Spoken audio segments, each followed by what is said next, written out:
Same story is right above the nameplate of the Nigerian Observer this morning. The Nigerian Observer, right above the nameplate, it talks about NPR, tougher times ahead. Obaseki warns as Edo leads in GDP growth.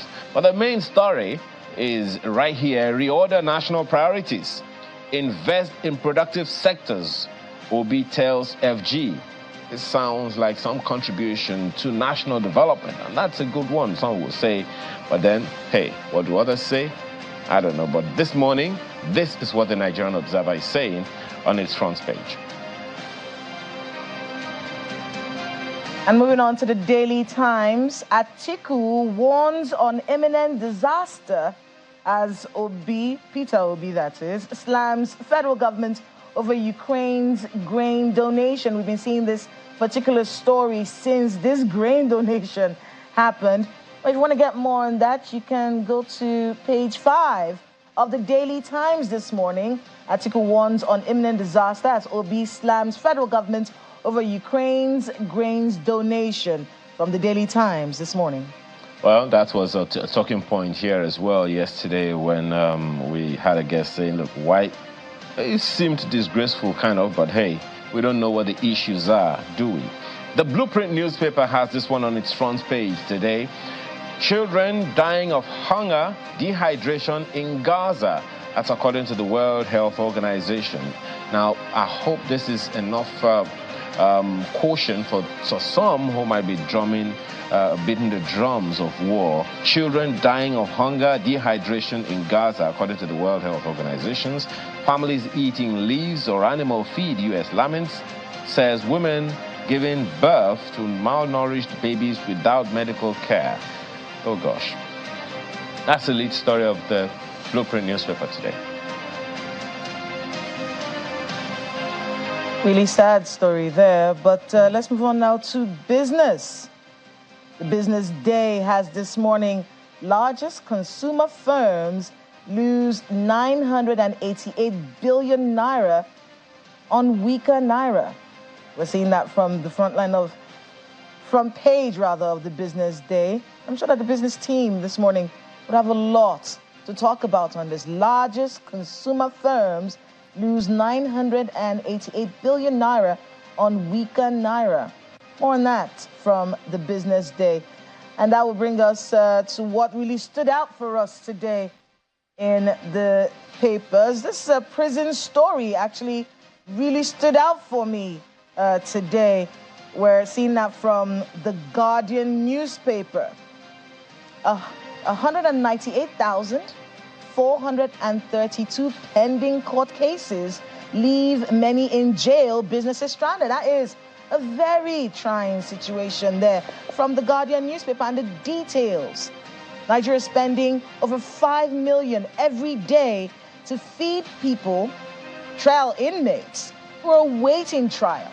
That's something that should be looked at. If we're looking at cutting down the cost of governance, we should be cutting down everything everywhere. What can be done about this situation? 198,432 pending court cases, which means that the jails will be full of people whose cases have not been heard. And of course, the amount of money that goes into feeding inmates. All of that has to be looked at. Who's checking the accountability in this sector? And I think this is something under the purview of the Minister of the Interior. Why are there so many pending cases in court, leaving many in jail? What's he doing about these inmates who have not, whose cases have not been heard yet? And then, of course, the court system as well has to look into this situation. Why are there over 39,000 cases pending in the Court of Appeal? Why are there over 144,000 lingering at the Federal High Court? And then there are over 13,000 pending cases covering civil and criminal matters. The FCT magistracy is the one recording that figure. This is something that has to be looked at from the Ministry of Interior and, of course, from the judiciary. Very important that we look into these cases. Why are they pending? What's the delay? What is happening? These are some of the details that I would like to get on this particular story. What stood out for you, Ayo? Well, something else, stood out for me. But, this particular issue that you have mentioned, Kayla, is something that should give one concern. Let me expand that a little. So there's been conversation over the years that we need to decentralize the judiciary. So we have certain cases that should be graded down to the states and all of that. If that were done, if we had a Supreme Court for each state or maybe each region of Nigeria, I'm not sure we'll still have the kind of situation that we have on our hands right now. I'm hoping that, there are several things that have been said about this because this is actually preposterous. I'm almost certain that we are literally pressuring the correctional facilities infrastructure in Nigeria with this number of people. This is almost like what? I don't even know what percentage of our population we can put this at right now, but it is not something that should be, because there are those who are saying, who could be thinking that this is justice delayed. And justice delayed, as much as anyone knows, is justice denied. Let these people know their fate. Are they going to remain there? Then let we know that they're there. Are they going to go elsewhere? Then we know that they can go elsewhere. Maybe if we can decentralize even the judiciary, decentralize the Supreme Court, decentralize the appeal courts and all of that, maybe it will make some case. I don't know, but hey, certainly something for them to consider, Kayla. But what stands out for me is the same issue. To be honest, I'm miffed. Was it the last year or 2 years ago? We literally pressured Nigerians to go link their SIM to NIN. And now we are still talking about this. Some SIMs were disconnected at some point. How come we still have this? Was there any time anyone dropped the ball? I don't know, but hey, this is definitely not something to be talking about. The angle of it this morning is the business angle on the front page of Business Day, which says SIM-NIN, Telco's risk 242 billion naira revenue on barred lines. Oh, most certainly. But then it speaks to the fact that there are some things we ought to have done that we didn't do before now. So I think we should be, someone came here one day and was telling us that Lagos State, for instance, already decided areas in which people can build houses and areas in which people cannot build their houses through the transportation infrastructure that have been laid. This is one of those other things that, look, before we allow some things to come into the nation, can we have some kind of regulatory framework around them? We had situations where SIMs were given out willy-nilly, no more. Can we at least help ourselves as a nation? The revenue is as important as it is, and thankfully, NCC has come out to say something about the SIM-NIN linkage. But then the business angle is also something significant, particularly at this time in this economy. Enough businesses have left this country. Let's see what we can do to retain as many of them as we can. Not necessarily using the force all the time. How about the carrot and stick approach? I hope that can also apply to the business community. Well, that's my take on that one. And hey, perhaps it's time for us to go to the issues lined up for us today as we wrap up the papers this morning. Yes, sir.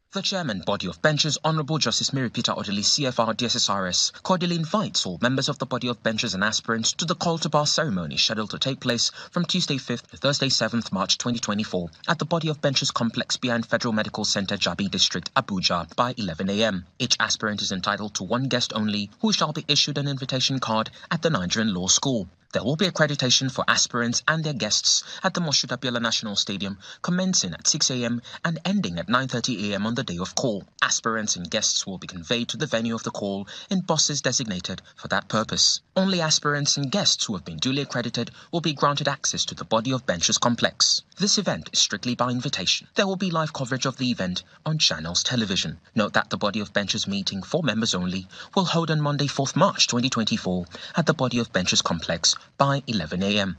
Daniel Manasseh Teller, Esquire, Secretary, Body of Benches. Do you know that you can now print all your essential items for events without even having to leave your home? It's the Cash Print Combo Deal for all events. Yes! Weddings, conferences, birthdays, burials, etc. Starting from 495,000 Naira only. You get 50 invites, 50 A2 size posters, 50 16-page brochures, 1 large backdrop banner, 1 roll-up banner, 50 jotters with pens, and 50 souvenir carrier bags. Whatever event you're planning, we can adjust to your budget and quantities. Just send your pictures and other information through WhatsApp, and we shall send a design for your approval. Approve your design, and we will produce with super high-quality digital print technology. We can even arrange delivery to your location. Call us now on 0913-156-5016 or 0812-794-9323 or visit our social media pages. Cash Prints, digital printing at super speed. In this era of recovery, ability to engage virtual stakeholders successfully could be a veritable source of sustainable competitive advantage. Embark on a transformative journey with Texam's Effective Leadership in a Distributed World program. Join us from 9th to 23rd March 2024 for a dynamic 3-week online experience and a 3-day face-to-face session in the UK. This program will be delivered by illustrious Oxford-trained Professor Roger Dell's London Business School alumnus, Professor Paul Griffith, and Oscar-winning Ambassador Charles Crawford. Secure 25% early bird discounts. Pay 2,407,500 Naira for online and 7,864,500 Naira for the UK and online sessions. Achieve, optimize, and win with Texam. For more information, email exec@texam.co.uk or call +44 7425 883791. Texam.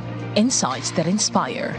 Actions that change the world. The Chairman, Body of Benches, Honourable Justice Mary Peter Odili, CFR DSSRS, cordially invites all members of the Body of Benches and aspirants to the call to bar ceremony scheduled to take place from Tuesday 5th to Thursday 7th March 2024 at the Body of Benches complex behind Federal Medical Centre, Jabi District, Abuja by 11 a.m. Each aspirant is entitled to 1 guest only, who shall be issued an invitation card at the Nigerian Law School. There will be accreditation for aspirants and their guests at the Moshood Abiola National Stadium, commencing at 6 a.m. and ending at 9:30 a.m. on the day of call. Aspirants and guests will be conveyed to the venue of the call in buses designated for that purpose. Only aspirants and guests who have been duly accredited will be granted access to the Body of Benches complex. This event is strictly by invitation. There will be live coverage of the event on Channels Television. Note that the Body of Benches meeting for members only will hold on Monday, 4th March 2024 at the Body of Benches complex by 11 a.m.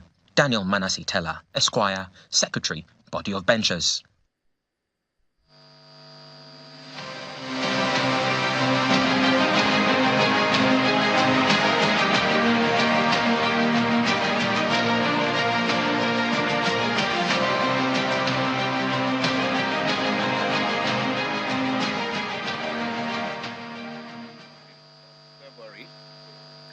We detected on our radar a dark ship, meaning she hid all forms of investigation as far as 174 nautical miles off the coast of Nigeria. That's about 320 kilometers, heading westward towards Benin Republic. We dispatched NNS Aba to go and investigate the contact. We subsequently followed the investigation by dispatching NNS Sokoto to double up the search and interdiction. On arrival at the spot, we found empty Sweet Mary, fully laden with about, I would say, a little less than 2 million liters of product with the characteristics of crude oil, and she had no naval approval on board. Another point of interest is that this ship is reportedly, as stated by the crew, owned by a Ghanaian and it's registered under a Ghanaian company, with one of the crew being Ghanaian. So with Vinalaris, we've done a good job. We've gotten people involved in the theft, and that includes the managerial level of the company that owns the ship.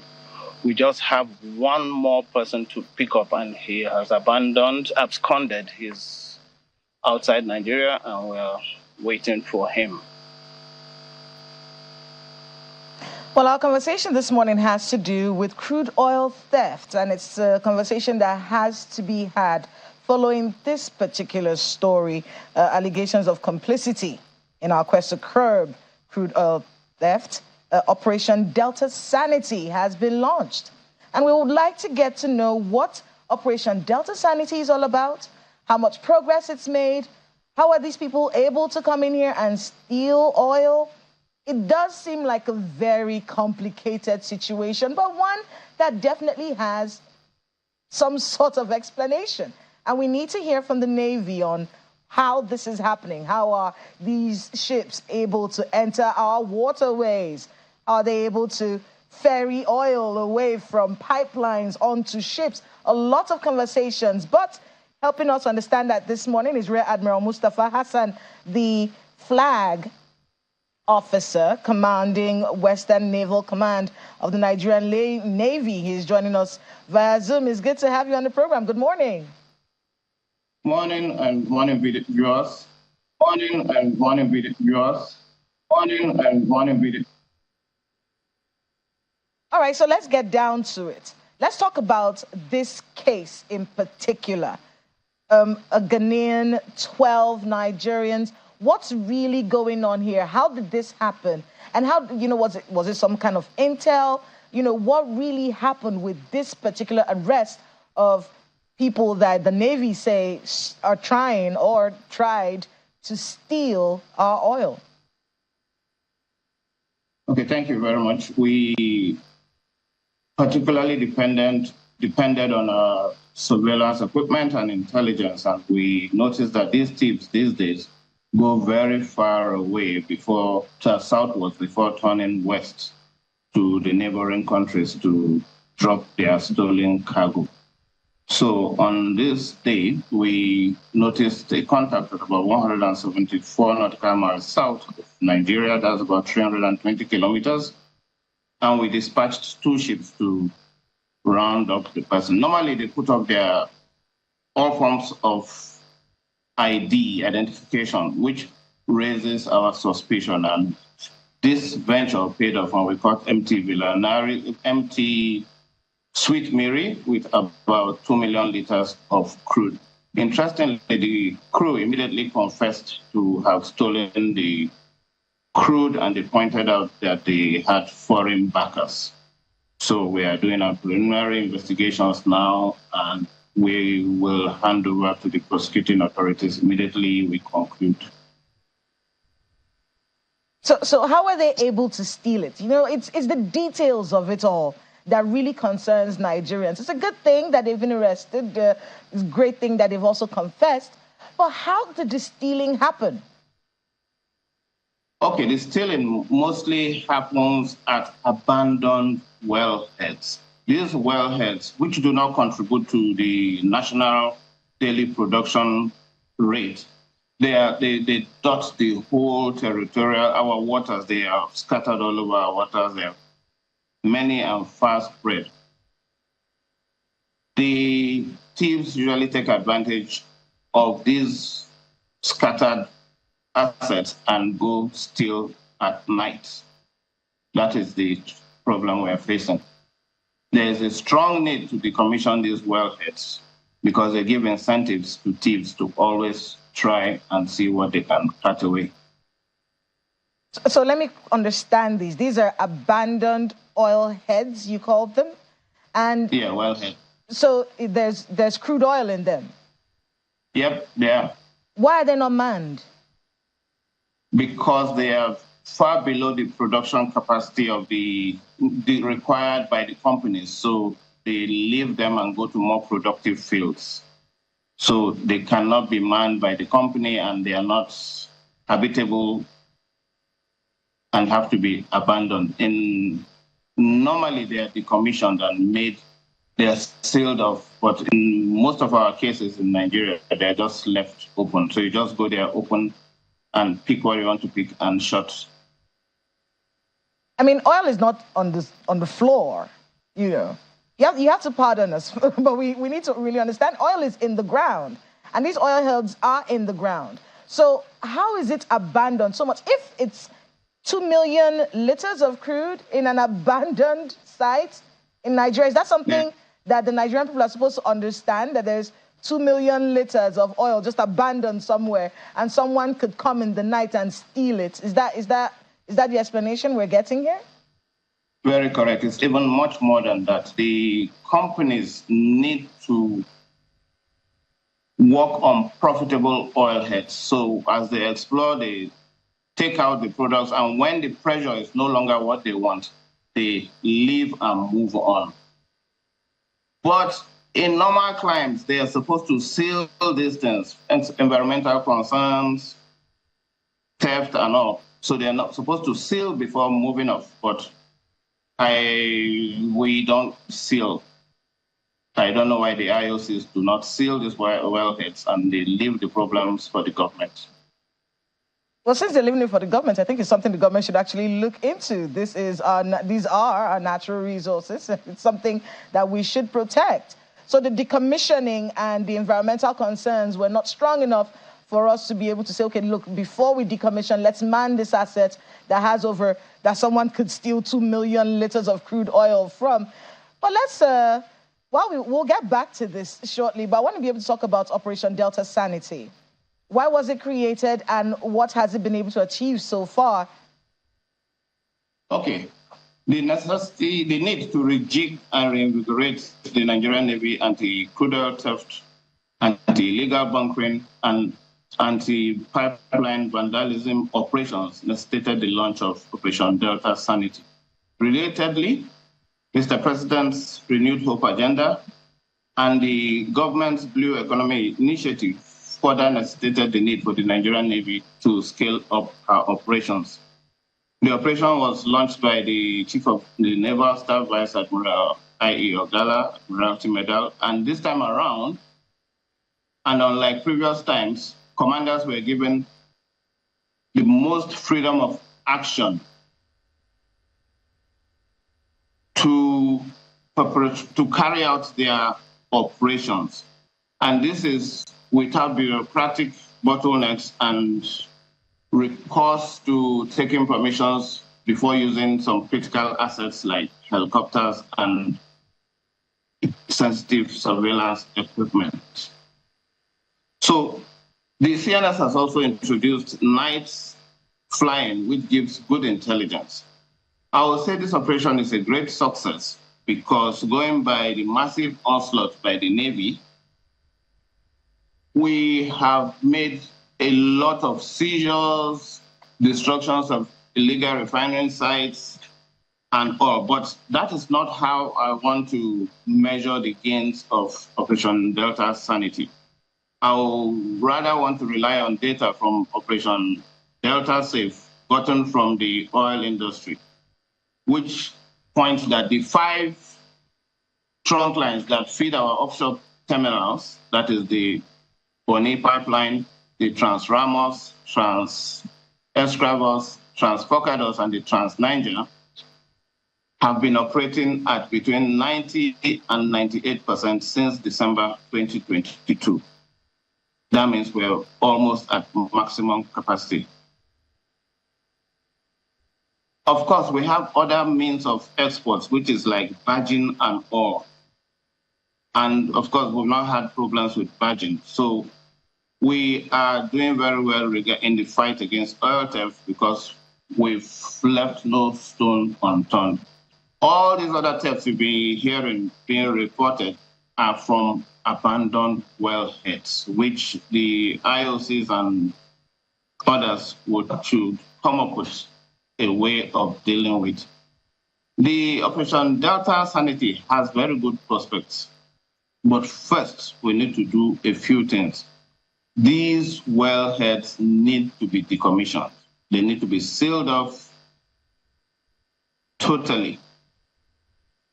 Also, the Navy needs to be given a chance at export loading terminals to have a bird's eye view of what is actually being loaded on ships. If you remember, we've always complained that we feel some ships are topped up more than they should carry sometimes. Heroic Edun comes to mind. You can recall that case. And I also remember that way back in 2022, Mr. President then, President Muhammadu Buhari, approved for the Navy to go on those export terminals to carry out fiscalization along with others. But up till this moment, and after training officers and men abroad, we're yet to be availed that chance. If we do that, we will surely have a better grip of our oil production. We will also have better prospects if these cases of oil theft are given speedy judgments. We've had cases of ships or cases that have lingered for 2 years, and so if they are tackled instantly and these thieves see that their assets are forfeited to the government frequently, it will surely discourage them from this act. I mean, you have mentioned quite a number of important things that need to be addressed. You're absolutely correct. These abandoned oil wellheads need to be decommissioned, and of course, the need for speedy judgment. These are very important. But one thing that you've not talked about at all is the prevention. Is there anything that Delta Sanity does to prevent oil theft in the first place? Yeah, we prevent by showing presence, by cordoning off, by presence is basically what we do. We're mostly around these oil fields, but remember I told you they are so numerous and dotted all around the place. So too numerous for all of you to handle? Oil fields are contributing. When you say too numerous for the Nigerian Navy to handle?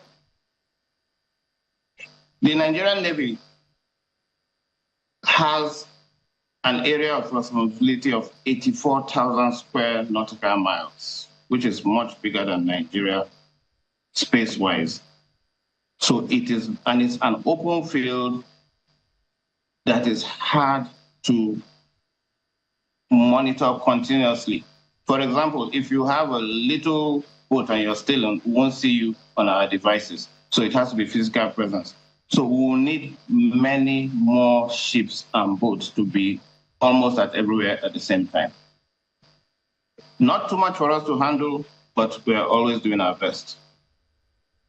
I mean, I want to get back to how the stealing happened in the first place, because it's always shocking to me when we see visuals from the Niger Delta about people who are stealing Nigeria's crude oil. One of the things that stood out for me is that the oil is not on the ground. You don't use a bucket to scoop it up. These people have to reconstruct pipelines, so to speak. And how all of that is able to happen for national assets. We have an agency that is actually tasked with ensuring the protection of national assets. So the idea that these construction, because it's an elaborate construction, if anyone has ever seen that, they'll be able to tell you, it's an elaborate construction. How is that able to happen properly and then move the oil onto a ship that came into our waterways? How is that able to happen? What is going on here?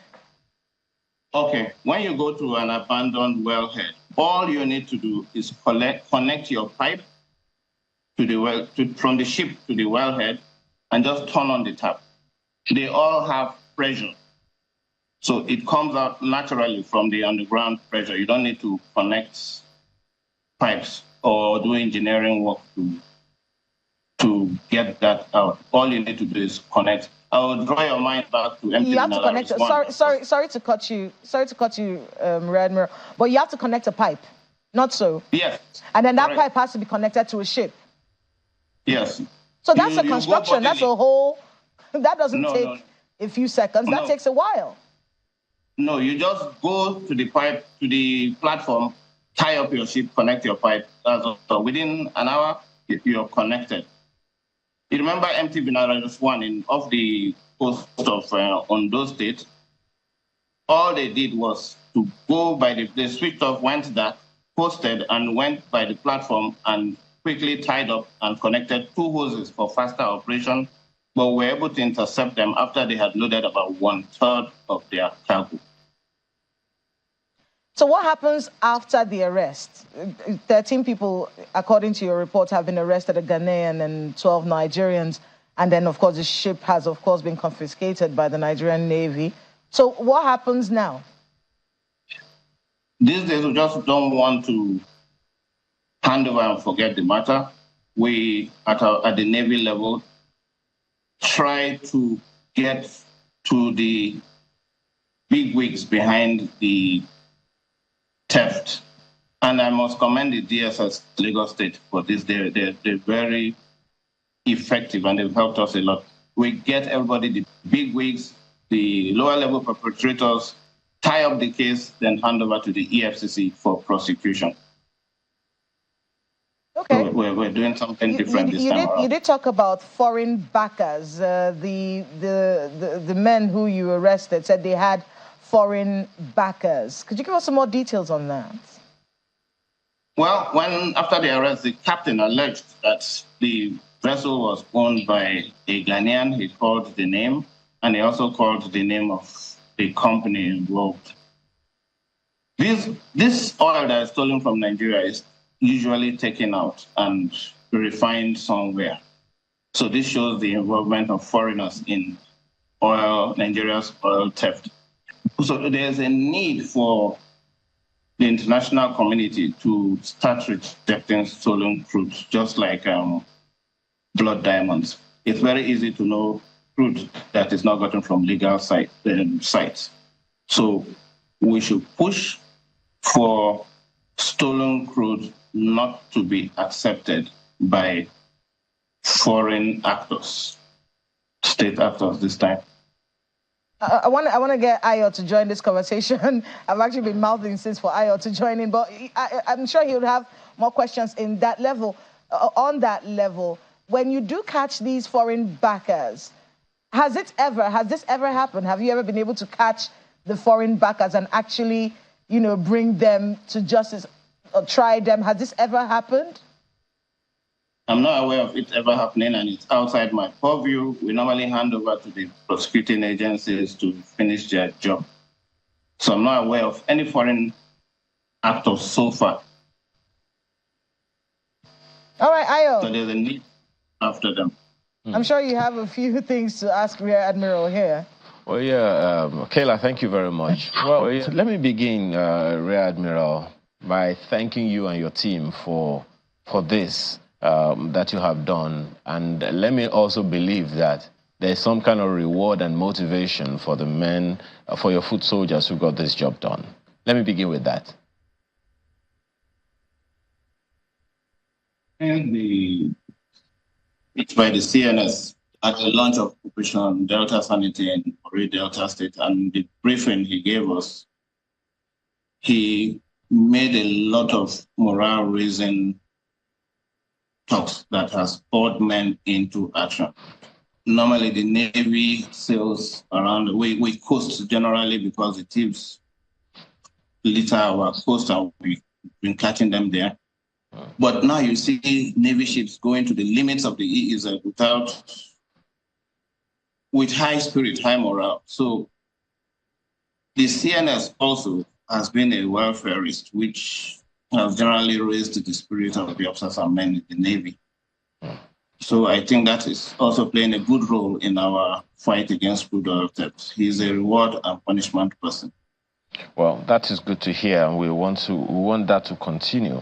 Well, one of the things that will concern me and perhaps anyone else is that 2 million liters of crude poured into a vessel that can take up to 2 million liters, perhaps even more.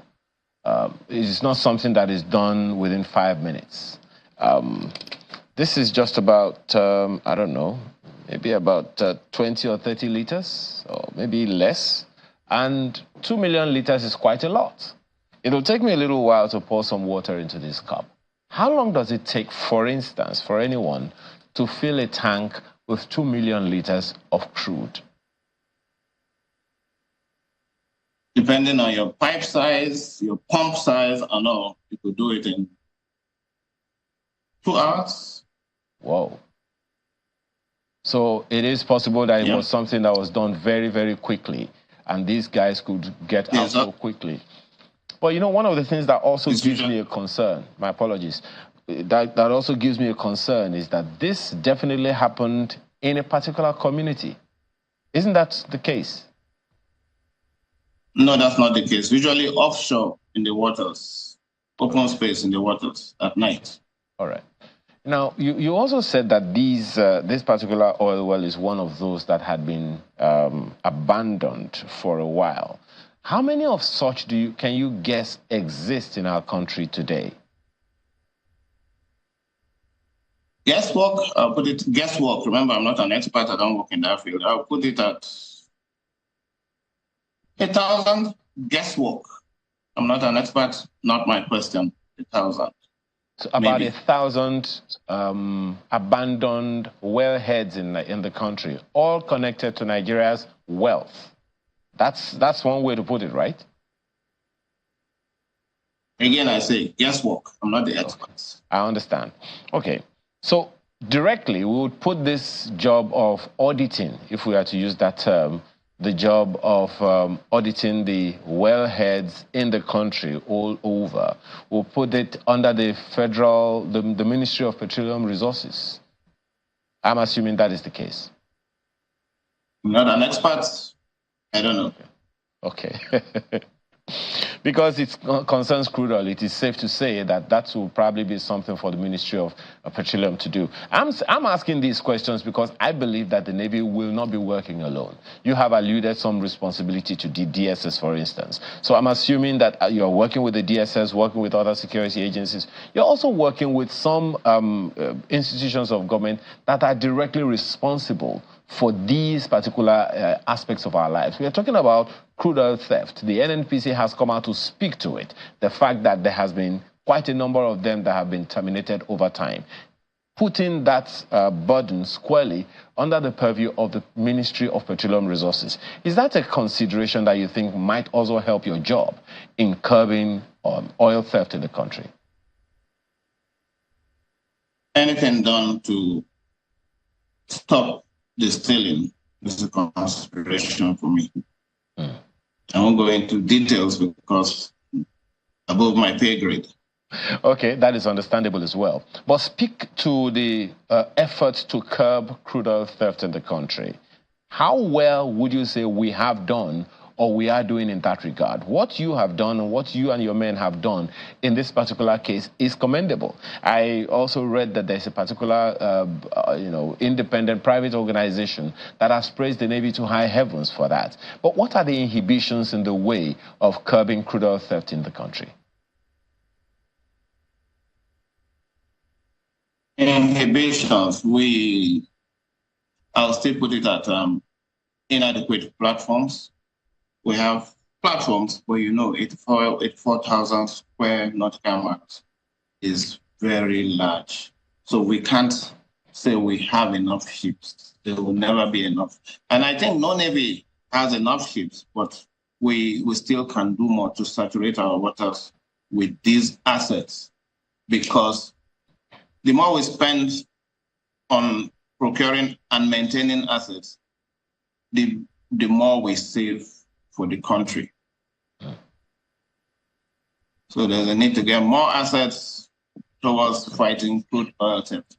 But the best way so far is to shut down these wellheads, take away the incentives for stealing, and also allow the Navy and probably other agencies be at the export terminals to see what really goes on there.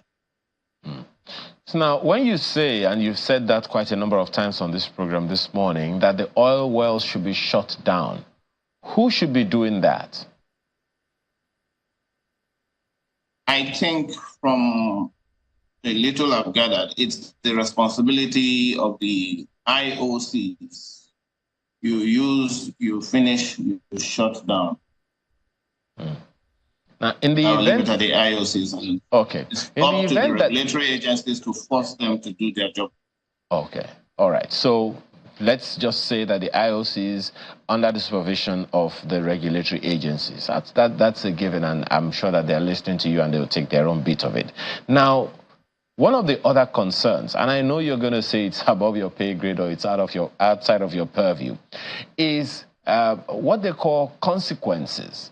This is not the first time we're hearing that oil thieves have been arrested. We've heard from some private organization, and you may also want to speak to that later, the collaboration that may or may not exist between the Navy and these private organizations that were contracted to monitor the waterways as well. The consequences of doing these things, people don't get to hear anymore that, okay, this fellow has been taken to court or this person has been remanded in prison or sentenced to jail because of this and because of that. Is there any way that the Navy can, even though remotely, monitor these consequences so that at least it shows that the effort the Navy is making to curb these oil thieves or oil theft in the country is actually bearing seed? Okay, remember I told you earlier that the Chief of the Naval Staff has directed that we see these matters through. And we are on that. We're no longer holding just the crew and handing them over. We're doing our best to get the whole team and pass to the prosecuting agencies. And we getting feedbacks and making all efforts to pass this feedback to the general public. So I expect that from now on, consequences will be made public, which will also serve as a form of deterrence to perpetrators. You know, one of the questions the average Nigerian will want to ask you right now is, okay, that's easy to say now until we meet some big gun or some kingpin that is quote unquote untouchable. Should you have that kind of inhibition, if I might put it that way, what would be the action or reaction of the Navy to that? That inhibition will not be on my part. Get a name, if it's Ayamakinde, pen it, put it in the list of suspects and forward to the prosecuting agency. So the inhibition might now lie with the prosecuting agency, because my job is simple: get a name, get the names of all those involved and pass it to the prosecuting agency. So it's not a problem for me. Okay. And I have that mandate already from the Chief of the Naval Staff. Well, for the record, Akeredolu will not be on that list. Just saying. And I know you just have an example. But, you know, speak to that collaboration. Are you working with any private organizations? We heard of a Tantita security outfit in the South at some point, working with the federal government on some kind of contract. And they were also partly able to help arrest some of these oil thieves, one of which was, sort of an action of the military that got a backlash from people. Are you working with any private or some other agencies to get this job done? Okay, the fight against oil theft is a whole-of-nation approach, and we are surely working with lots of agencies towards achieving this mandate. We are currently working seamlessly with these agencies. You mentioned Tantita, they are domiciled mainly with Operation Delta Safe, and the rough edges have been smoothened, and you see lately there's been no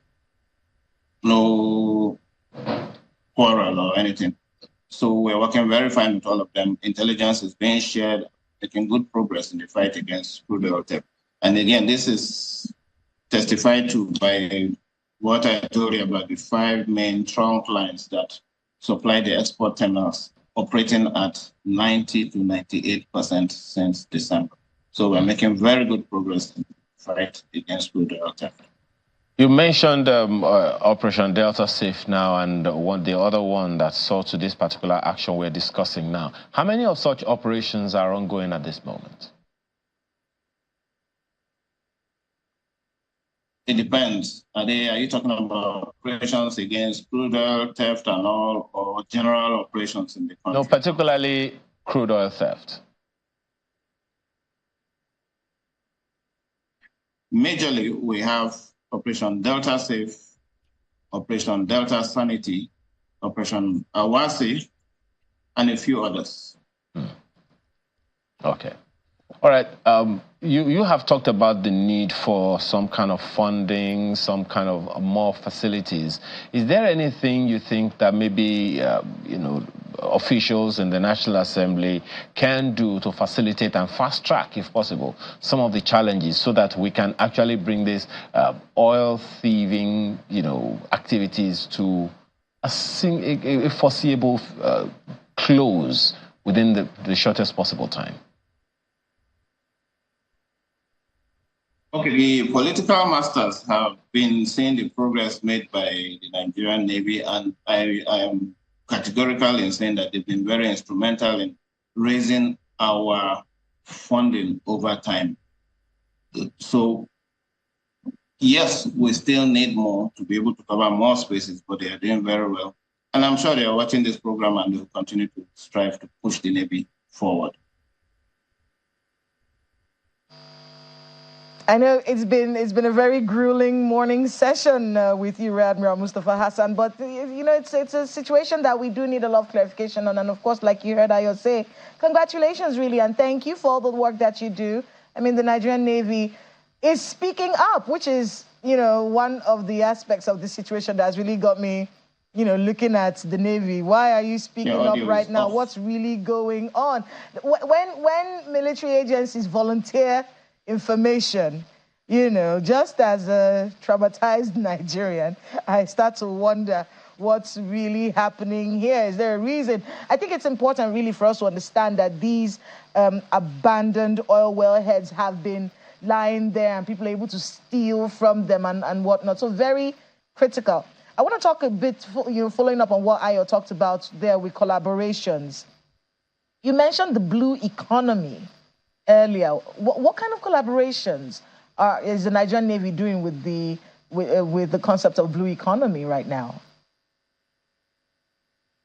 Regarding the concept of blue economy, we are there to ensure security, safety, and security towards making the landscape usable by the people that will enhance the Nigerian economy through the maritime environment. We're working with the fisheries to make sure they have better protection and less disturbance in their operations. We work with NIMASA to make the waterways safe. We're generally trying to improve the security, making the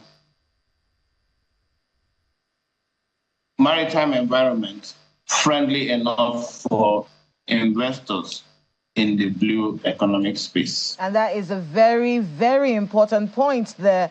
We don't have much time. We do have to move on to business. But before we let you go, let's talk a bit about, these illegal refineries, because Delta Sanity has also been arresting people who run and shutting down illegal refineries across the country. And that is a whole new conversation because many people are saying, instead of shutting it down, why don't you license them? Why don't you monitor them? Let's see if we can shore up our, crude oil, turning it into something that we can use as a people, as opposed to all of this importation that is going on.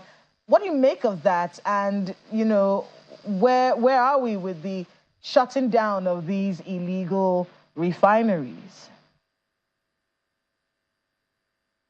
I don't see a way forward there if you say those operating illegal refineries should be given the licenses to start refining products for Nigeria. First of all, the quality of the products they churn out is very poor and it destroys engines.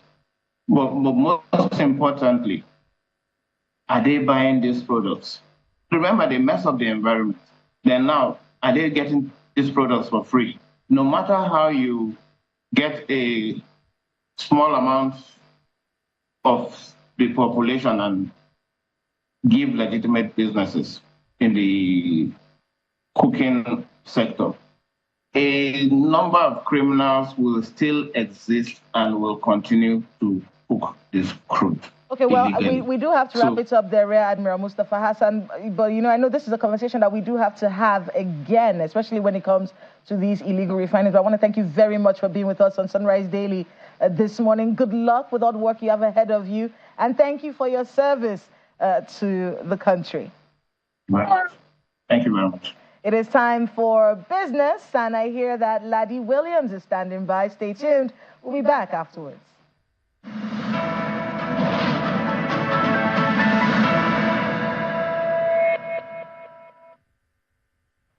All right, Kayla, thank you so much. Well, it's business morning time here. Time to get the top stories that set your agenda for investors right here and outside the country. Let's start with the oil market now. See, oil prices saw a consecutive decline, even with China's commitments to reshape its economy amidst sluggish growth following a COVID-19 pandemic. These pledges failed to instill confidence among investors who remain apprehensive about decelerating consumption trends. We see Brent futures for May that's down about 0.2% at $82.64 a barrel. WTI crude as a U.S. grade, $78.46 a barrel, down 0.4%. Well, with all the output cuts we saw from Russia and Saudi Arabia and all the pledges, prices did react positively, but we're seeing a downward trend there for the price of oil, and definitely we need to export sell more oil at this point so that we can get more revenue to help shore up our FX reserves at this time. But we see all the stories now. We see importers in Nigeria may be getting some much needed relief as the Central Bank of Nigeria slashed the exchange rate for computing customs duties at the nation's ports by 5.3%. The customs FX duty rate dropped from 1,630 Naira 15 kobo per dollar to 1,544 Naira a kobo, representing about a decrease of 86 Naira 78 kobo per dollar to clear goods from the ports. Importers have been experiencing a lull at the ports, with many citing unfavorable business conditions due to high import duties and fluctuating FX rates for duty calculation. And still talking about the FX market now, see the exchange rate between the Naira and the dollar strengthened for the third consecutive day, closing at 1,547 Naira to the dollar on the official market. It marks the strongest level the Naira has reached in 7 days. The intraday high reached about 1,600 Naira to the dollar, while the intraday low was at 1,425 Naira to the dollar. The official exchange rate has remained below the 1.6 level since February 28th. Could this mean a gradual return to stability in the official market? Well, I guess we'll find out later on the show. All right, let's look at some data now from the NBS for air travel. We'll see the average fare paid by air passengers for specified routes, single journey. That was about 89,975 Naira in January 2024. That's an increase of 5%, while compared to the month before, that's December 2023. On a year-on-year basis, the fare rose by 20.53% to 74,648 Naira in January 2023. Meanwhile, the House of Representatives Public Accounts Committee has given a week ultimatum to all private airline operators in Nigeria to account for a 4 billion Naira collected from the federal government as COVID-19 intervention funds, or refund the money to the government treasury. Well, joining us now is Professor Obiora Okonkwo, CEO, United Nigeria Airlines. Joining us from our Abuja studio. Great to have you on the show, sir. It's my pleasure to be here. Thank you for having me. Fantastic. Good morning. So, looking at the data from the MBS, we're seeing airfare prices have, consistently risen. 5% jump month on month from December 2023 into January 2024. And I'm wondering, how much can the average consumer take at this point?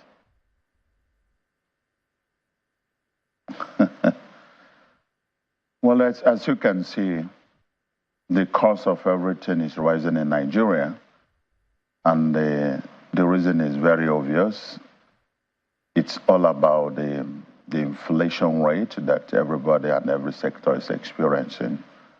So for us in the aviation sector, even the rate that you have today is still a pitiable rate, because at that rate, for any ticket sold at that rate, I can assure you that the operator is absorbing the cost of almost equal amount. So if you have bought a ticket to fly at anything less than 150,000 to 200,000, somebody else is paying the bill, and that's the operator.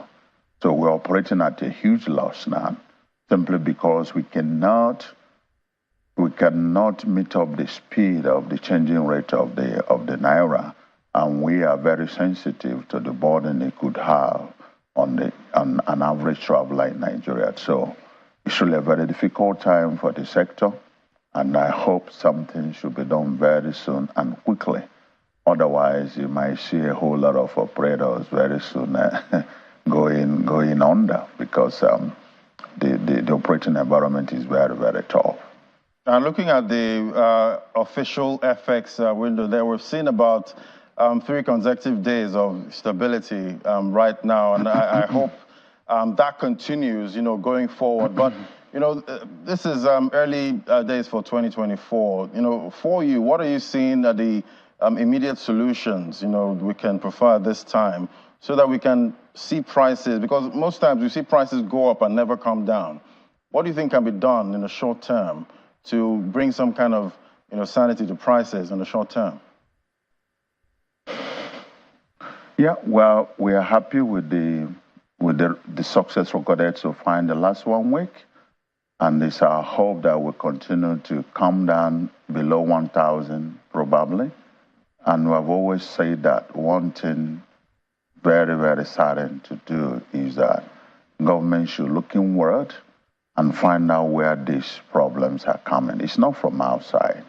I, for one, believe that these rates are quite speculative, and I've said in some outings that the people who do have access to huge cash today are government officials. If they are not governors, they are government appointees, and a whole lot of money circulating around the government sector. This is about periods to award contracts, and so the case of the FARC. Government should look inward and make sure that these people don't go into the foreign exchange market to mop up what is there. And the amazing thing is that these things are mopped up in cash, and they're stored in some warehouses or stores, a condition somewhere, and it's not helping our economy. So as much as they should do that, it will reduce the pressure on Naira. And obviously funding the forex market is very, very critical. Government is struggling with a whole lot of revenue inflow. I've suggested they should quicken the process of taking NNPC to the stock market. That will help them raise a lot of money, and also download some of the NNPC assets that are in some partnership. They should do that. I have no doubt that when that is done, women should be able to raise between 10 to 20 billion US dollars, and that will definitely support the wage they need now for the Naira. Something has to be done, and CBN should be bold, very, very bold. I'd said in one of my outings they should control the narrative. That's good. They seems to be doing a lot more about it. The CBN governor has been giving some interview, and they're letting Nigerians know what they're doing about that. That's a good progress. They should do more of that. Certain bold steps must be taken without fear or favor on who that will affect. You should look into the banks to make sure that some of these diaspora inflow that we are supposed to assess is coming in and is being made available for real sector and general people to use, that it's not being stopped at some point for other intentions of the bankers. And I also should think that there should still be special window for some sectors of this economy. I still believe aviation is not getting the attention that it requires in this foreign exchange saga. The money, the language, and the official money for aviation is dollar. You know, I know other sectors are affected, but in terms of category, aviation is number one category. It's a catalyst to economic growth, and if we don't do that quickly, and it affects this industry that negatively, obviously the multiplier effect will be enormous, and it will not go well for the country and the economy. Right. All right, Professor Okonkwo, I did mention earlier about the House of Reps telling some of the operators, the airline operators in Nigeria, to account for 4 billion naira COVID intervention. What do you make of this? Because now they're calling for a return, you know, if this money were not spent well.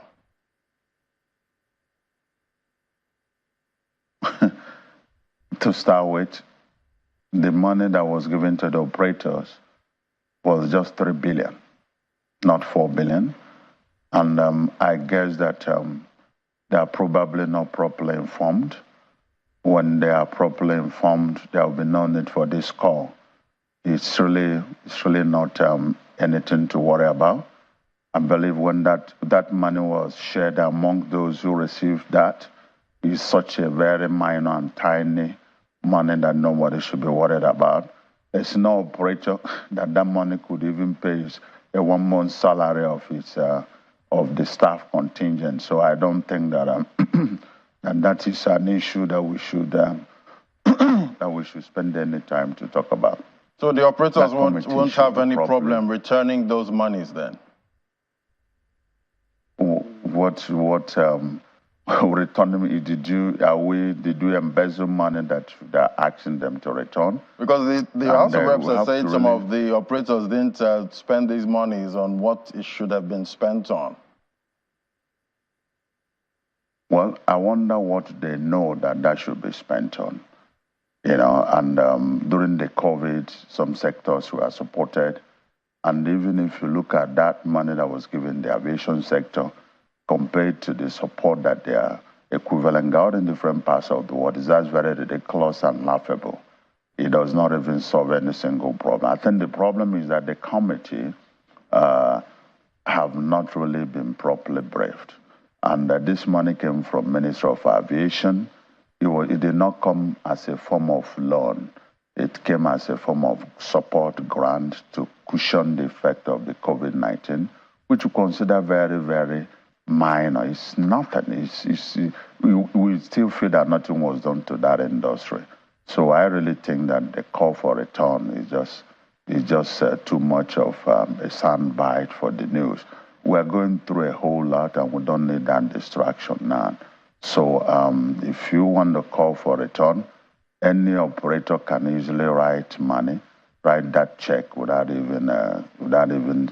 But there's really no need for that. This money came from Minister of Aviation, and if anybody should ask for that, I know the National Assembly have good gentlemen who are doing their job, but I hope they will find that call for meetings a couple of times, but I can, each time that we attended, some of our representatives were in that meeting, the meeting did not hold. So I'm surprised that I jump into this conclusion without even interfacing with the operator. So my advice is that they need to sort for information from Minister of Aviation, need to clear the conditions and times for that money, for which that money was given, and then from there, we should be communicating from Minister of Aviation. But I really think that there's truly no need for this big headline and discussion. We owe nobody no money, and it wasn't money that was given for any other reason than just a grant. It was very specific and direct. So if government should wake up and say we're converting grant to loan and they have to pay back, then that we will live to see that. Right. We'll definitely. It's a developing story. It's a developing story. We'll keep tracking that one at this time. But you know, you did talk about the central bank making bold moves, at this time. And right now we've seen at the last meeting, interest rates now at 22.75%, making cost of borrowing even more expensive. And we see cash reserve ratio for banks there, 45%, meaning if a bank gets 100 Naira, about 55 Naira, that's all they have to keep, at this time. So looking at 2024, credit is looking like it's going to be very expensive at this time. How are you operators planning to navigate all of this? Well, theoretically, in a situation of this nature, as an economist, when you see this hyperinflation in a system of this nature, the steps CBN has taken looks okay. But the fact of the matter is that the reality on ground is different. The sense CBN has told us that greater percentage of the money that's supposed to be seen in the circulation is not there. So if they think that this inflation is being driven by too much money in circulation for the reason they're introducing all these tight measures, the question is, where is the money? The money is not there. So I believe that increase of this exchange rate and raising the deposit amount for the bank in the CBN will make the situation worse, because business people need to access money at a considerable and reasonable rate. And this money is not available. When there is inflation, it's eating up your own capital. And when you have lower capital, you cannot operate. And the only thing you need to do is to beef it up. And where the money should come from should be from the bank. And when the banks have little or nothing to lend, and the much they have to lend is at a very high interest rate, then it will not be good for business. So, and when business is not done, revenue is not made, income may not be available, and earnings of government will obviously be lower. So, and obviously people may have to lose their job, and businesses will continue to close. That's not good for economy. So I really think that this approach to it, CBN, have taken certain measures that are by the books, but in reality, I don't think that's a reflection of what we're seeing on the ground. So you mean we shouldn't go by the books at this time, when it comes to taming the kind of inflation we have in Nigeria? Oh, yes, it should not be by the books. They need to look deeply and look at what is unique to us. We have a peculiar situation that these things are different from what you might have seen in other places, because this money that is in their books, that is out there, is not circulating. It's not circulating, and it's circulating. Those who have 80 to 90% of the money are not those who are putting this money in businesses. This money that are stored in different accounts or in cash in some homes. So I wouldn't want to take it that it is just because of that we have this inflammatory rate. Yeah. Okay, and also the central bank governor did say no more interventions, from the CBN. How do you take that? And if you're looking for some kind of intervention for the aviation industry, what would you like to see? Well, the CBN has the right to take decision, but intervention is inevitable. All parts of the world, there are ways, there are special intervention to special sectors to achieve a particular purpose. Intervention is inevitable in agricultural sector, in aviation, and so many other similar places. If they had moved the intervention from agriculture, that's the reason why we have this food scarcity and high cost of products in agriculture. And so I'm surprised they are looking at the warehouses where people are hoarding, they're hoarding food and all that. That's not the cause. Some time ago, successful governments in Nigeria had done very good support program for agric, and the result was clear before now. We were food sufficient, the rice you could get at any corner of Nigeria, and the prices were stable.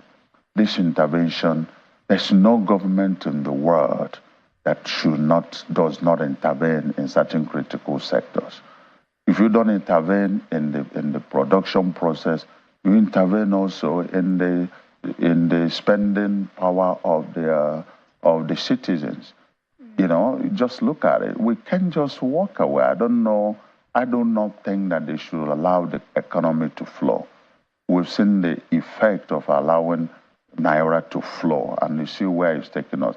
No country does that. We have a weak economic system, and then we need to guard it very, very jealously and very, because it's very delicate. If we allow that, we continue to fall into a bottomless pit. Yeah. Okay, Prof. Well, we'll be looking forward to the next meeting. Hopefully, maybe we can see some interventions trickling as the meetings go by. Thank you so much for coming on, Professor Obiora Okonkwo, CEO, United Nigeria Airlines. Thank you so much.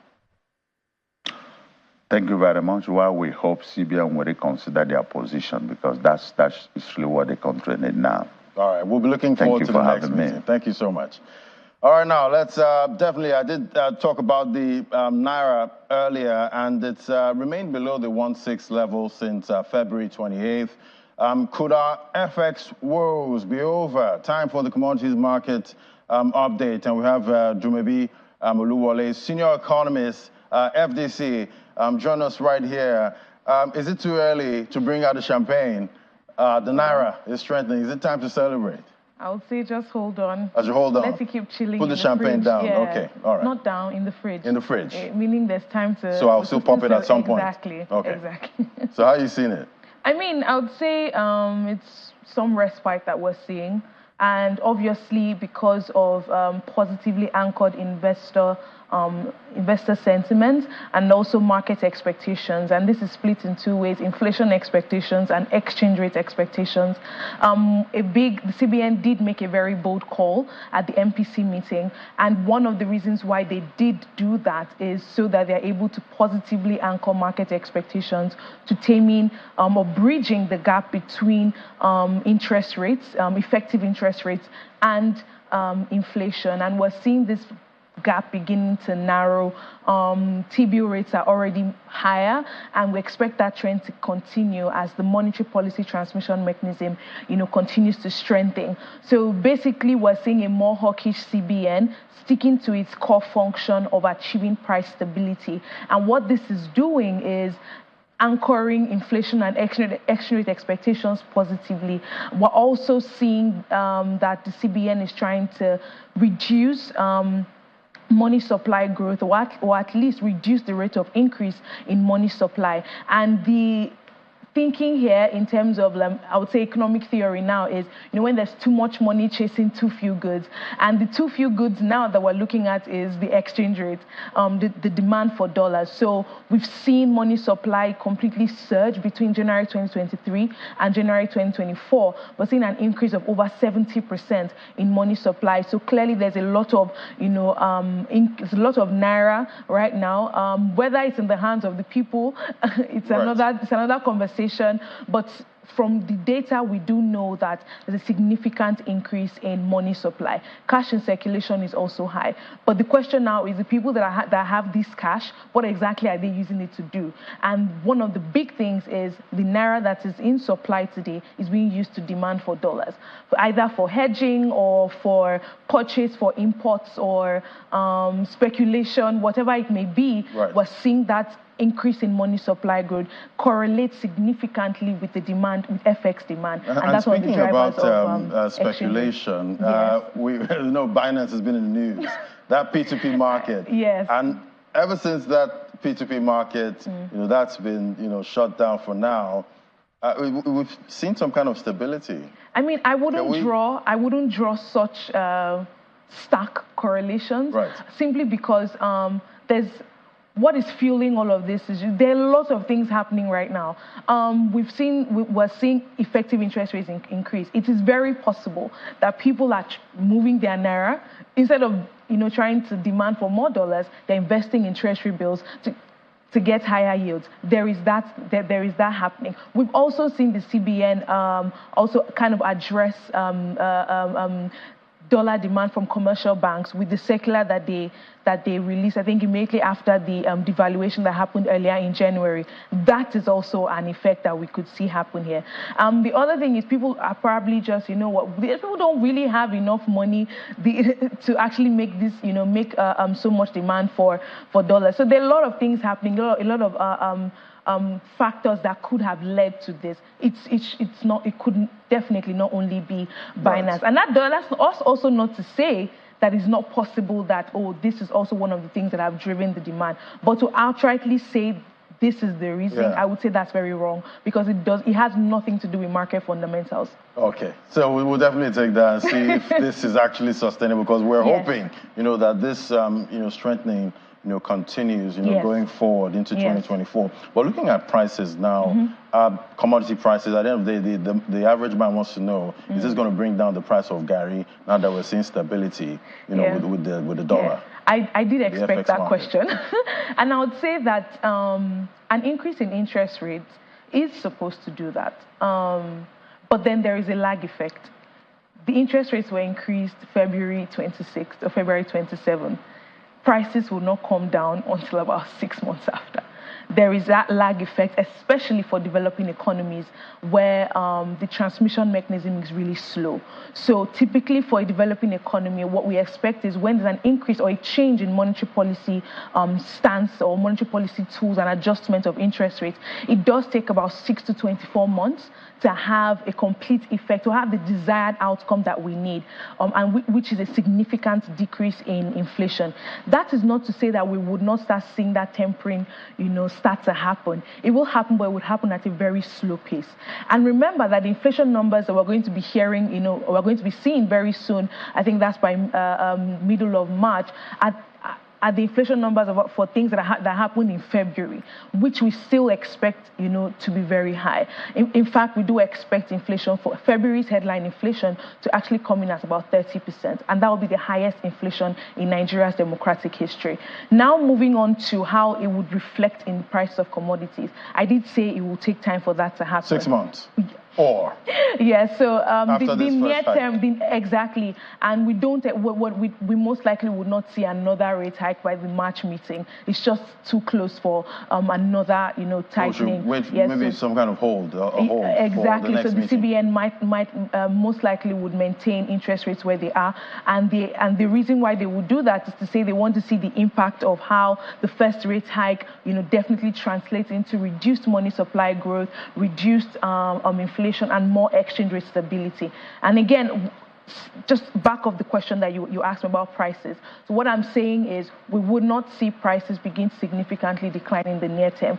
Prices will still remain elevated simply because the exchange rates used to import the pasta that you were consuming earlier in the year or maybe last year are significantly jumped, even at 1,500, even though 1,500 is somewhat stable today. So it's still significantly higher. Businesses will still pass down the burden of higher importation costs, higher operating costs. Remember, there's electric power supply. They will pass down this burden to consumers in form of higher prices. Logistics costs are still very high. Insecurity is still happening. Agricultural productivity is still low. But what this definitely calls for is a consolidation between fiscal and monetary policy authorities. We cannot say the monetary policy authorities are not doing their job now. They are. They need to do it more, but they've already started. They've kick-started the engine, and the fiscal policy authorities now have to come to the table. There's no longer room for flamboyant spending. If we're going to spend or even intervene in any sector of the economy, it has to be extremely targeted to the real sectors of the economy that can employ people and contribute to consumer spending and consumption positively. More importantly, it has to be able to equate to productivity in the economy to support output and support GDP growth. So what this means is we cannot see spending on things that do not make sense. Right, and I'm talking about things that do not make sense. Things that do make sense, like I was at pharmacy yesterday trying to get some multivitamins, and I saw the price and I was like, you know what? Maybe I should go get fruits instead. Maybe I should get my vitamins from fruits because the prices are incredible. Ridiculous. But you also go to the fruit market and you see the prices of the fruits are also high. So we're hoping for stability, you know, going forward. But that's most we can take. Thank you so much, Dovi Oluwole, senior economist at FDC. It was great having your perspective today. Thank you.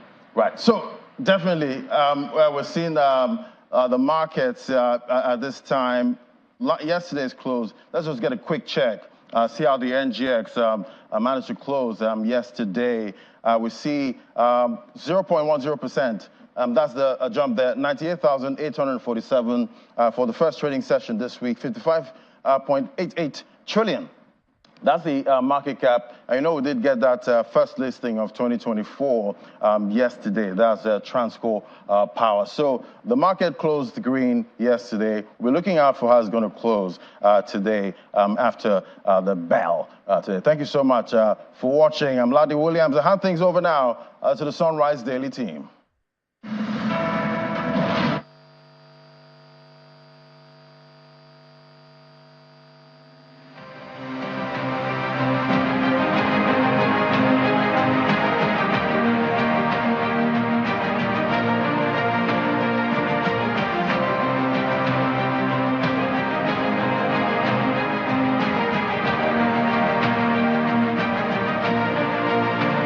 In case you're wondering, hey, what's he here to talk about again? Elections are over, yes.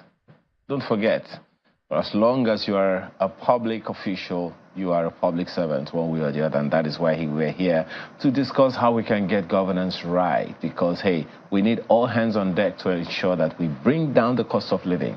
What are some of his own ideas? Let's speak with him this morning. Badebo Rhodes Viver, Labour Party governorship candidate for Lagos State in the 2023 elections. Thank you so much for your time this morning. Thank you so much for having me.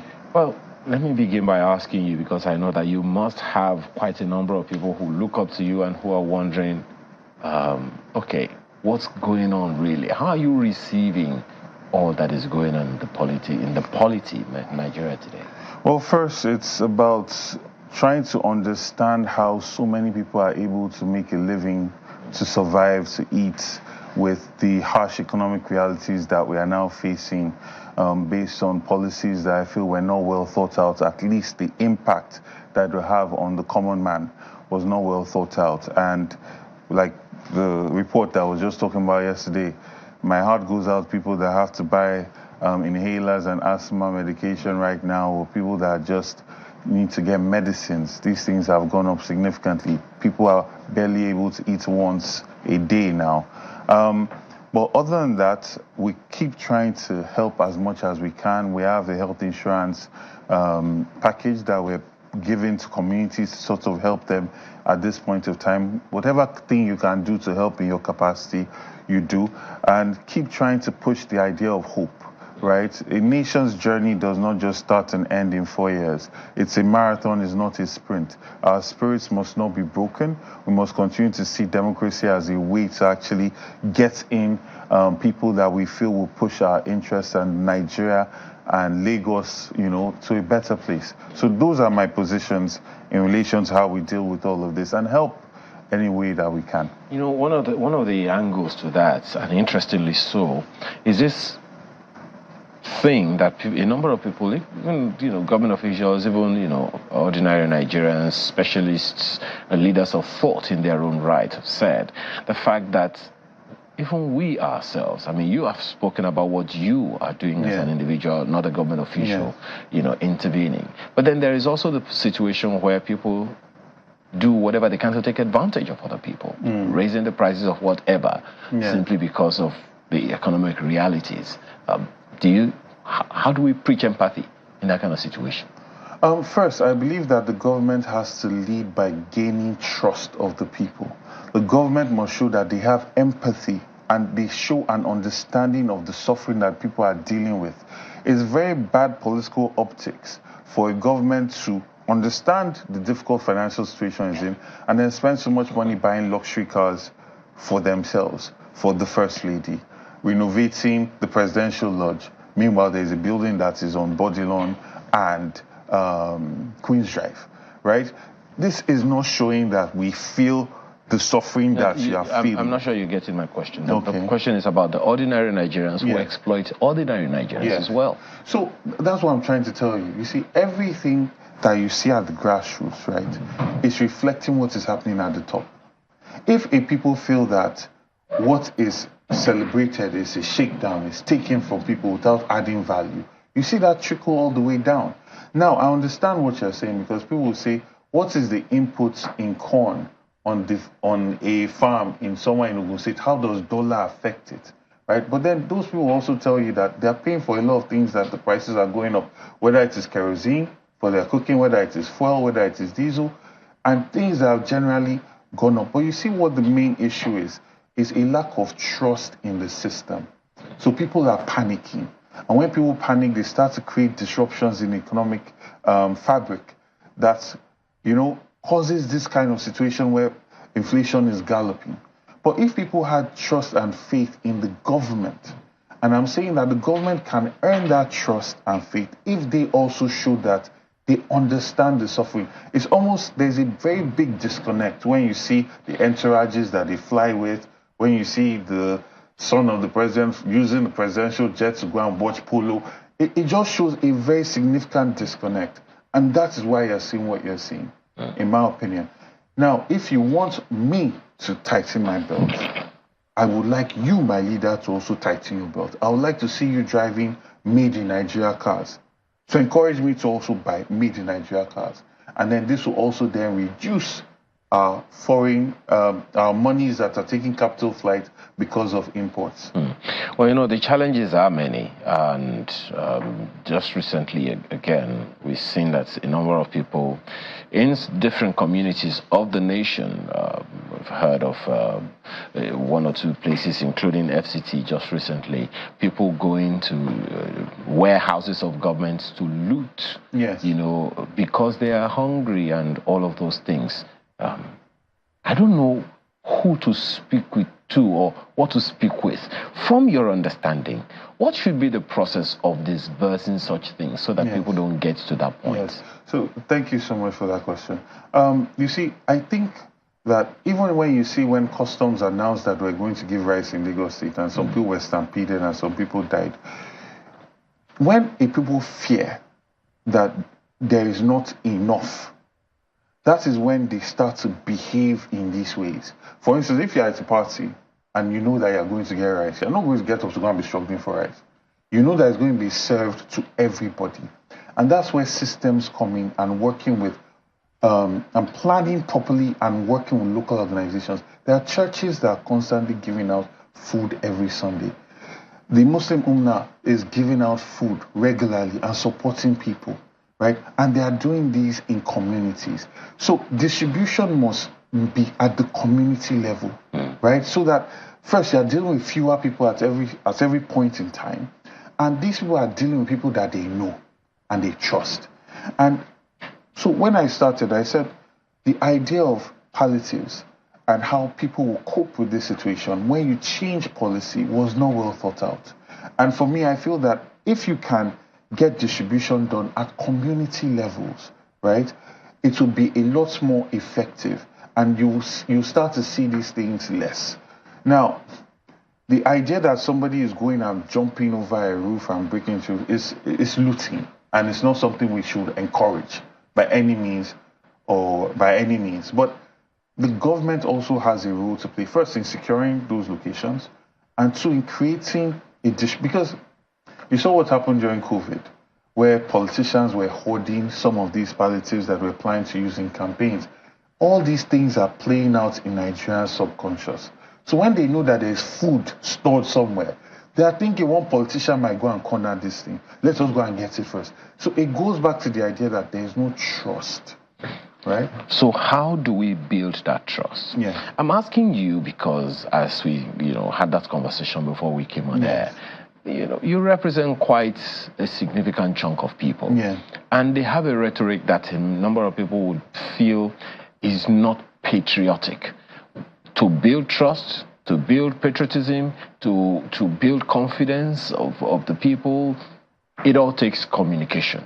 Exactly. Now, how should that communication be happening? Yeah. So that the trust can return, so that people can begin to believe again, and as you said, have hope in the nation. So first of all, it's not just about communication, it's the truth.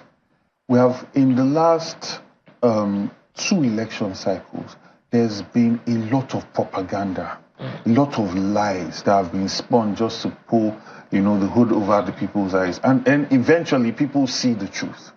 And that then removes or reduces people's integrity or the perception of integrity in any government. So if you want to start to build that trust back, you need to start telling the truth. You also need to start showing empathy, show a real connection with what is really going on the ground. Not just for the big portfolio investors, not just for the people that you want to bring dollars into the economy, but the people, your people that gave you that mandate in the first place. You must do that. Secondly, you must go down to community levels. It's not enough for one minister to just have this big money in Abuja to share. No, it must come down to the local churches, the local mosques, the local community leaders, the local organizations, right? And have them work hand in hand and look at all the people that have already been doing it. I participated in a walk in Telco, I think it was 2 Saturdays ago. I was just walking by chance and there was a lady there that was giving out money to widows and support to widows. She's been doing this regardless of government help or government support. She was just doing it. Now, you look and identify those people, right? And work with people like that. So those people already have the trust of the people. Right? So then that's how you start to build this trust. It's not happen overnight. But if you are serious about it and know how important it is, then you would have to apply yourself to it. And I like the angle that you just spoke to now, to identify people who do these things without any political interests or affiliations. But then there's usually that talk of hijack. For instance, in your party, there is that allegation that some official, the chairman of the party, hijacked some resources and all of those things. So if we kind of bring that into this kind of conversation, okay, well, if you can't trust this person, with this kind of money, how can we trust him to help us do the right things that you are saying there? So how do we depoliticize such goodwill initiatives for the people? So I will commend Governor Sanwo-Olu on his recent, there was something he announced a stakeholder sort of group that would advise him on how they will manage palliatives in Lagos State. He had the House of Rep member from Labour Party in it. He had a group of people with multiple interests. Now, whether the advice will be taken, whether that is for surface, I don't know. But it's a good, that's the kind of way to go. But the bigger thing is to get down to the community so that nobody is dealing with any big money to hijack, right? So you're looking at a ward, you're looking at the people in those wards that have been doing these things. Now, also, it's not going to be perfect. Unfortunately, like we talked about before this thing, there's been a whole amount of years that people have started to steal money and get away with it. They steal money, they travel abroad, they are rewarded with ambassadorial positions. There's all sorts.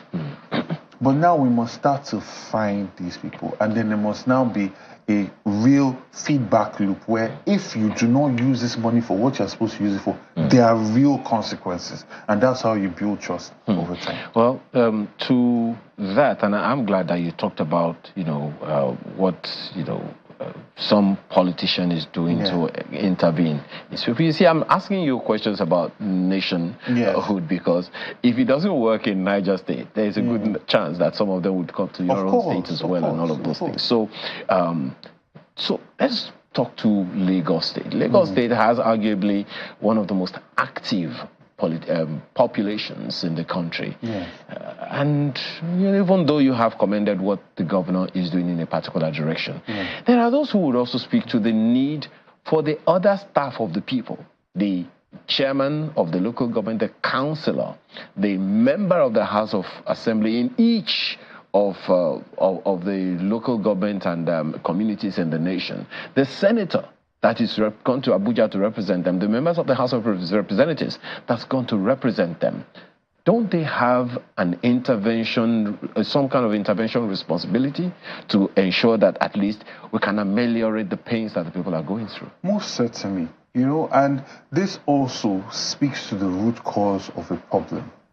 If a local government chairman does not get into position because he was able to sell a vision to the people, and he's just put in that place, he is not going to function in the interest of the people.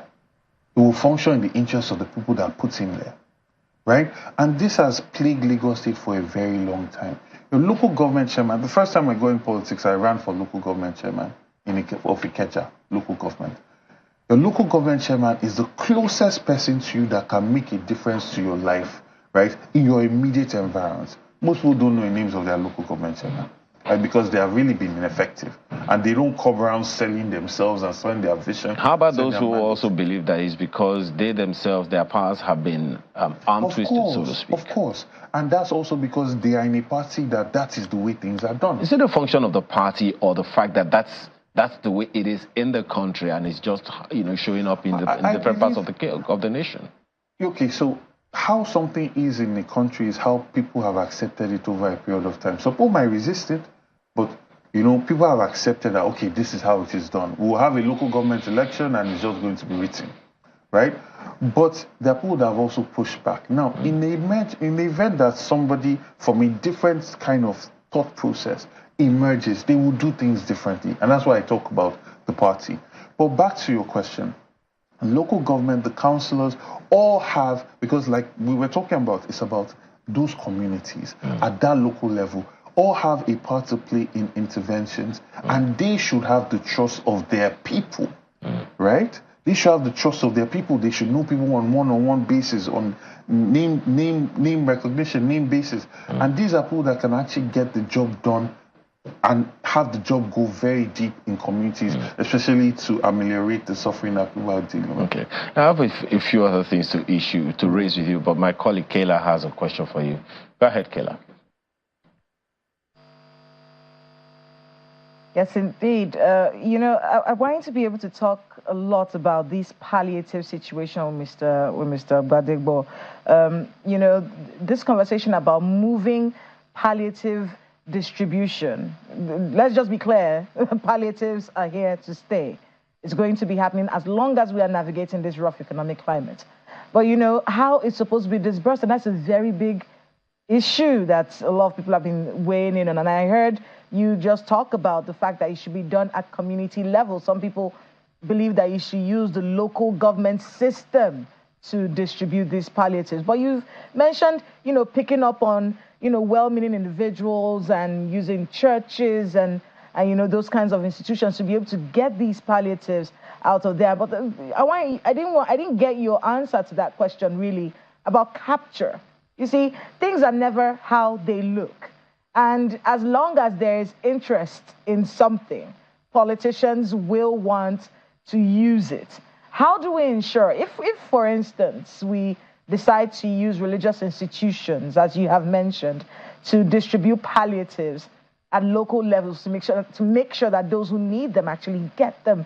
How do we ensure that politicians and people who are not well-meaning individuals don't capture this process? Okay, so I feel that one of the solutions to that is openness and transparency. And that's why communication matters, and communication at that nitty-gritty level. So foods are coming into local government, foods are coming into churches in that particular community. The government and the government's apparatus in those communities are communicating to the people, communicating to the CDA chairman, communicating to the societies there, having stakeholder meetings and telling them exactly how much proceeds are coming in to that particular community, where it is, how it's going to be disbursed, a timetable for disbursement. You can say, okay, for this particular, in this ward, in this section of people are going to come and get their disbursement, and later on this section will come and get their disbursement. A very organized and detailed approach are things that will remove that shroud that allows for people to be able to steal without any consequence. Another thing is to not only name and shame, but create consequences, real consequences for people that are going to deprive the masses of this kind of interventions that can ameliorate the current state of affairs in the country. I think it's not going to be perfect at first, but moving along these lines will make a significant difference, and to avoid situations where people are congregating in huge amounts at one central location, and then stampedes and people are getting killed, or they are invading warehouses and stealing food. I mean, I wanted to bring that to you as well, because that's something that was touched on in your conversation there. The Gwagwa Tesha warehouse that was looted. In fact, the Minister of State for the FCT actually said it plain black. She said this has nothing to do with hunger. What are they stealing doors for? They stole doors and roofing sheets and even the gate to the warehouse. So, and it was important to hear you say there that hunger is not an excuse for lawlessness. But I want you to be able to get your views on other things. You still are a member of the Labour Party. And I want you to find out what your relationship is with the party, with everything that we're hearing right now, accountability being one of the issues being addressed right now by your party. What do you make of that situation? And, you know, what side of the divide really do you fall on right now? I think it's a wonderful situation because that's what we preach. That's what His Excellency Peter Obi preached, transparency and accountability. The fact that people are, you know, bringing that to the table, bringing that to the fore, and that conversation is ongoing, is a reflection of the kind of people, the quality of people that are in the party. You'll find that that's not really the situation that's happening in other parties. They've just gotten on with it, even though similar things might have happened in those parties. But we welcome transparency, inquisitions, and it will only make the party better. It will only make the party stronger. There was a headline attributed to you recently, in fact, I think it was just yesterday. The headline talked about your criticism of the Red Line rail project. Is there any truth to that story? And of course, the story also says that the governor of Lagos State said you were spreading false information about who started this Red Line rail project. Could you maybe clarify, give us some sort of clarification on this story? Okay, thank you. So the point that we're trying to bring is to allow for Lagosians to not be distracted and to understand what is truly happening with their commonwealth. It has taken 16 years to get 16 kilometers of rail. That's the blue line. The contract was signed for about 27 to 29 kilometers. It was stopped short at 16 kilometers, right? The government, by their own plan, over the last 17, 18 years, is supposed to have a total of about 175 kilometers. They've barely done 10% of that in 16 years. Now, the Red Line, the actual track, because Lagos State signed a sharing agreement with this standard gauge line with the federal government. And we're saying that we're interested in the amount of track Lagos needs to build for the state to work properly. And the cost at which is building these things per kilometer. If the blue line is taking 16 years to do, how many years is it going to take 160 kilometers to be done? Right? And while we applaud them for their intervention with the federal government and the stations that they've built, let us not rest on mediocrity. Mediocre people will never be great. They'll always keep sliding. So yes, we can be happy that this has been done. We also acknowledge that they are sharing that track, but we need Lagos State to lay its tracks based on the plans that it has. And if they see they do not have the capacity to do it, they should invite the private sector to come in and do these projects, right? The state itself does not have to carry the financial burden if they are not up to the task. Because 16 years to deliver 16 kilometers of rail is a failure anywhere in the world. It's an absolute failure. And unfortunately, we have come to a state as Nigerians where we just accept any level of mediocrity, right? Ethiopia is building 37.5 kilometers of rail in 3 years. High-speed trains, not trams. Right? So the conversation that we're trying to put forward was to align Lagosians with the idea that, listen, you need 170 kilometers of rail based on the APC's own plan, right? You've gotten 16 kilometers of it and a shared, conduit with the federal government, which is the Red Line, but you still need so much more. And we need the government to sit up and start to deliver these lines in record time. If they do not have the financial capacity to do it as themselves, let the private sector come in. I've sat down with private sector individuals that have approached the state government to do these lines, but they were rebuffed because they could not offer equity to the individuals in the government or whatever reason, right? So we need an open, transparent system that says, okay, We do not have the capacity to do this. It's taking too long. The 20 million residents of Lagos State need an effective network of rail connecting them, and we're going to open it up to do things in a quick way. Well, Kayla, I mean, that conversation about trust in the system, Ayo, Ayo, you can go on. I want you to, get you to talk about that again. The trust in the system and the need for patriotism is a very dicey line that the Nigerian is walking right now. Lack of trust in the system, and then calls to be patriotic. How do we navigate that? Well, it's certainly something for you. I think we spoke about that earlier. We did. Yeah. Okay. So, trust in the system will now be a lot more on the young people. Yeah. Information is an instrument of building that trust. Yeah. Now, there is also the Official Secrets Act. There is information that people should not have for the sake of security. Now, in your opinion, how should government balance those skills?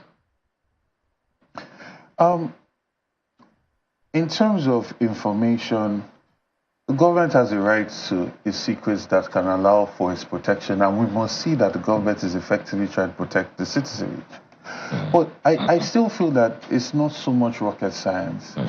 There's a process of register to get your PVC and get your voters cards. The government should be more transparent with that.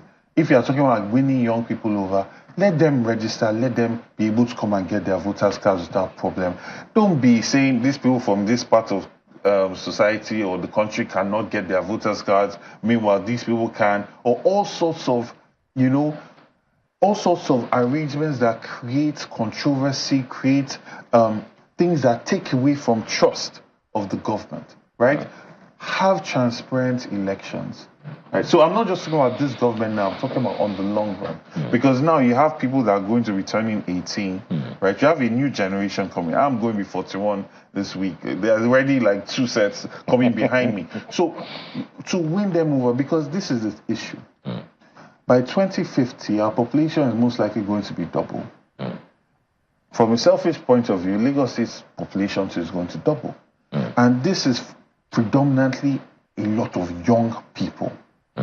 If you cannot create a productive, efficient country by then, you are sitting on a keg of gunpowder, right? That allows for social unrest. So we must gain their trust. We must gain their, and also think about how many young people are selling everything they have and leaving the country. All that is also affecting the value of your currency. Right? It's a long conversation, really, and I really wish we had more time to really dwell on this. But most certainly, it's been a good one. Thank you. We can only believe that more and better will be done by us, because no one will come. We don't need expatriates to build Nigeria. It's us. And we don't need to recolonize. They're already having those ideas. Brandebo Rhodes Vival, Lagos Labour Party governorship candidate in Lagos State during the 2023 elections. Thank you so much. Thank you so much for your time. Truly wonderful to have you. Well, we've seen some of your messages, Imonoka and Akeda, as well as a number of other people who have sent me.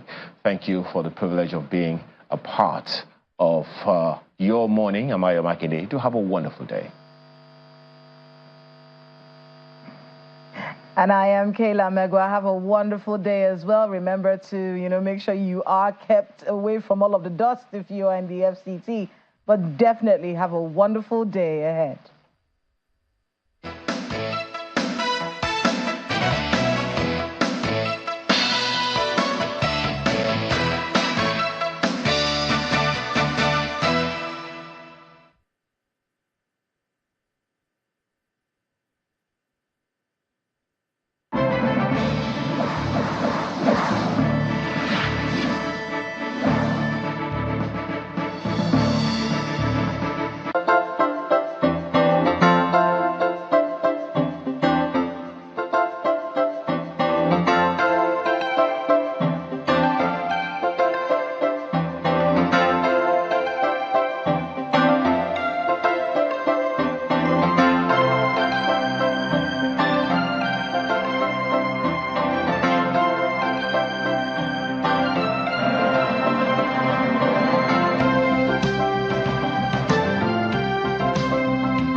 Hello and welcome to Newstrack on Channels Television. I am Bukola Koka, and these are the stories we're following for you this hour. The leadership of the Senior Staff Association of Nigerian Universities, SANU, is urging the federal government to prevent another looming strike in public universities in the country. The association says it can no longer guarantee industrial harmony should the government continue to withhold the 4-month salaries withheld following its strike in 2022. President of the association, Mr. Mohammed Ibrahim, claims that although the president has approved the payment of the withheld salaries, not one SANU member has been paid.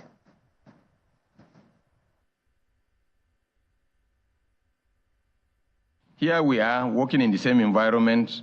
We went on the same strike, on our issues, and we struck a deal and signed an agreement. And the president of the country granted a waiver to pay the money. And then members of NASU and SANU were kept at bay. So we reached out to the Minister of Education, and he did assure us that the approval of Mr. President was for all workers in the public universities, especially the ones in the federal universities, as these cases. You're still on to Newstrack on Channels Television, and now for our viewers on DSTV, we'll interrupt our regular programming to bring you a live broadcast of the Body of Benchers Call to Bar ceremony. It's taking place at the Institute and Research District Body of Benchers Complex in Jabi Airport Road, Abuja, the Federal Capital Territory. More news now. More reactions continue to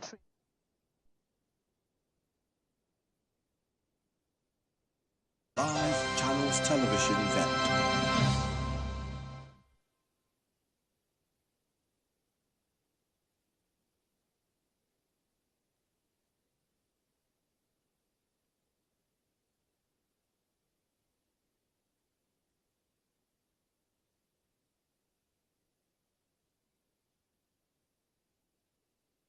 Guardians, well-wishers and friends of the applicants here present, and those viewing the live coverage of this call to bar ceremony. May I now, with the leave of the Chairman Body of Benchers, call on the Chairman of the Council of Legal Education to step forward to report on the state of readiness of the applicants for call. Mr. Chairman, sir. Benchers' leave is hereby granted as prayed.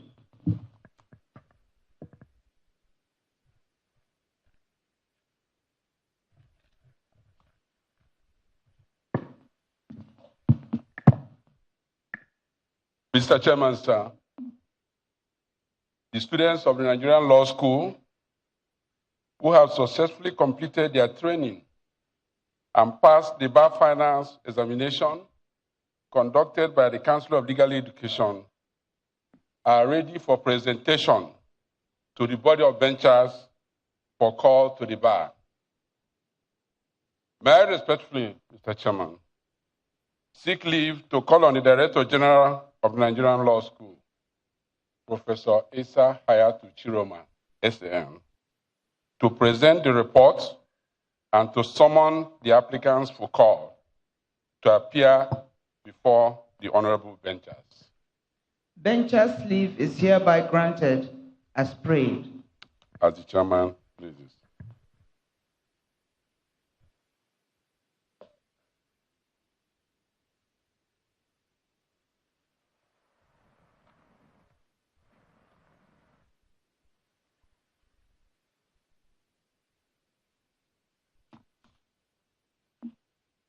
The Chairman of Body of Benchers, Honorable Justice Mary Peter Odili, JSC, CFR, Live Bencher.